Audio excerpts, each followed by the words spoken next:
Before you said you're a diplomat, but several weeks ago you called Pakistan, your neighbor, the epicenter of terrorism. Well, I did it again today without using the word Pakistan. Yes, and this doesn't sound very diplomatic, does it? No, because you are a diplomat doesn't mean you're untruthful.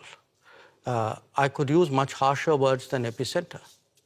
So believe me, considering what has been happening to us, I think epicenter is a very diplomatic word, because this is a country which has attacked the Parliament of India some years ago, which attacked the city of Mumbai, which went after hotels and foreign tourists, which every day sends terrorists across the border. But of course not as a country.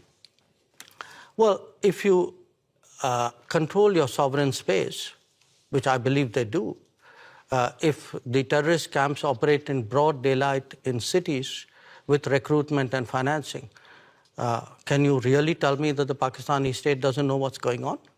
Especially if they're being trained in military-level combat tactics. So, you know, when we speak about judgments and principles, why don't I hear sharp European condemnation of these practices which have been going on for multiple decades? Does the world have to be concerned that there someday will be a war between India and Pakistan? I think the world has to be concerned that there is terrorism going on, and the world often looks away. The world often feels it's not my problem because it's happening to some other country. I think the world needs to be concerned about how sincerely and strongly it takes up the challenge of terrorism. But has the world to be concerned about the future war between India and Pakistan? I think the world needs to be concerned about terrorism. That's what you said. Yeah, sure. Because look, if you pose it the way you do, that's like giving a free pass to terrorism, saying, you know, let's worry about the next consequence of it.